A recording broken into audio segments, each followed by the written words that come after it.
Hi everyone, it's John Mitchell. In this video we're going to look at analysing business performance. So it's really important that businesses analyse their performance to see whether they're actually achieving objectives and how efficiently they are doing so if they are achieving their objectives. Now the way that a business can actually analyse their performance is through what we call key performance indicators, or what you may see as KPIs.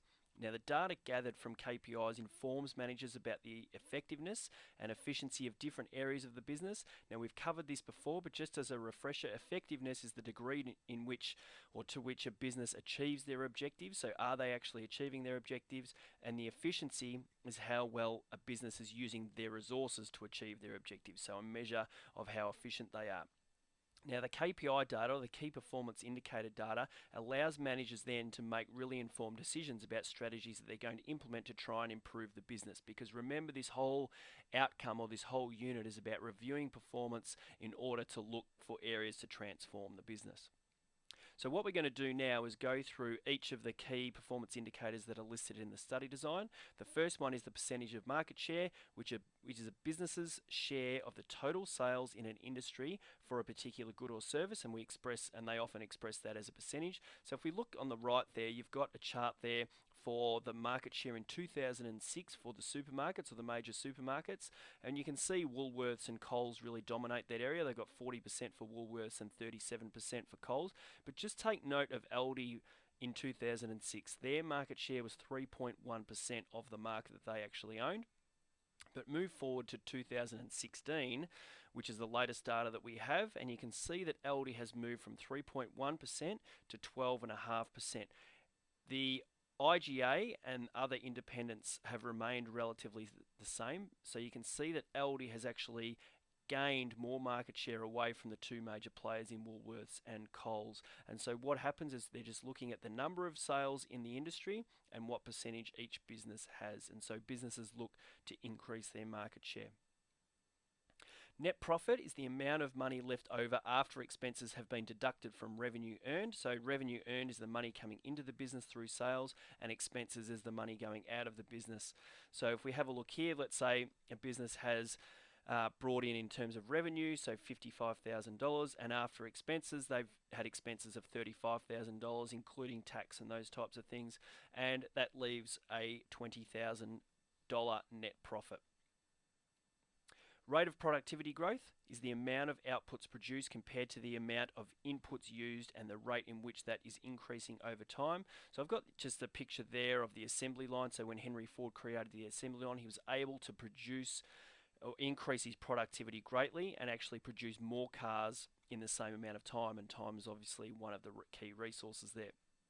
So businesses look to improve their productivity over time because that is a great measure of efficiency. Now, number of sales, pretty straightforward this one, but the amount of goods or services sold in a specified period of time. Businesses are clearly looking to increase their sales over a period of time, and if sales drop, then that can indicate there's some issues within the business that may need to be rectified. Now, rates of staff absenteeism, that's the number of employees that do not turn up to work when they're expected to be there. That could simply be because they are sick, but if the rate of absenteeism is increasing over time, or it is quite high, then the business may indicate that there's some issues within the business. It could be that there are lots of people sick and they need to change the environment that they are working in to try and rectify that. But also it could be that people are taking their sick days or not turning up to work when they're supposed to be there because they don't like the work that they're doing, or they don't like being there, or they're fearing their safety when they are there, and so therefore they're taking time off work when they're expected to be there. Now, the level of staff turnover is the rate in which people leave the business and need to be replaced. So just want to clarify something here.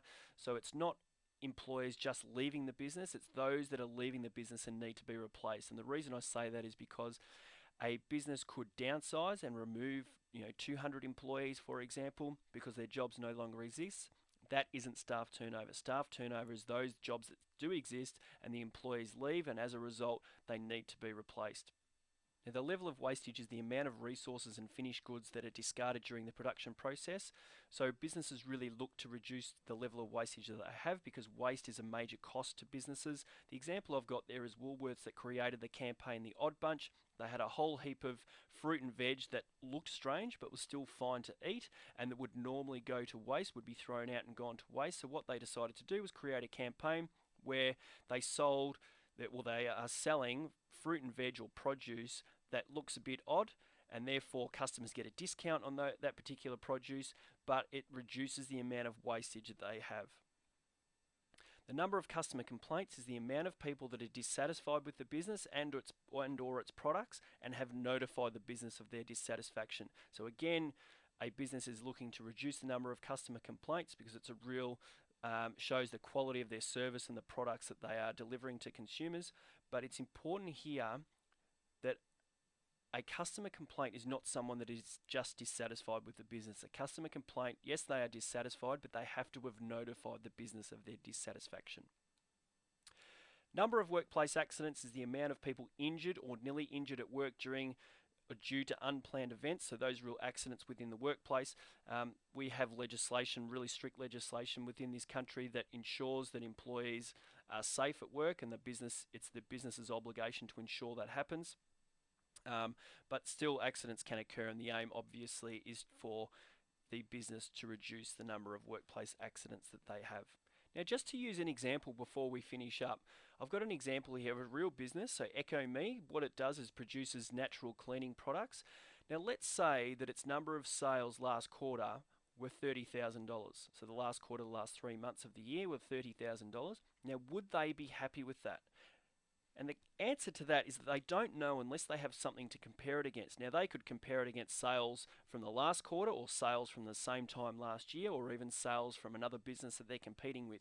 But the important thing here is there needs to be something to measure it against, and we call that a benchmark. So benchmark is being able to compare results against some form of standard. Now benchmarking is not a key performance indicator, but I just wanted to bring it up because all of those key performance indicators, a business doesn't know whether they are the data that they're gathering is good or negative, so positive or negative data, unless they have something to compare it against or something to measure it against. So I just wanted to highlight that it's important, it's really important that you understand at least the concept of benchmarking.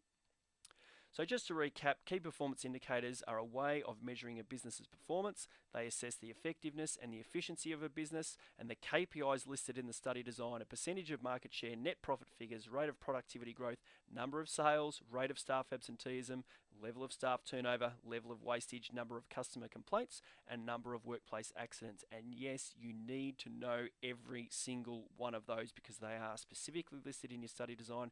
Therefore, you can be asked specifically about them. So for questions, activities, and more, then come on over to teachingbubble.com.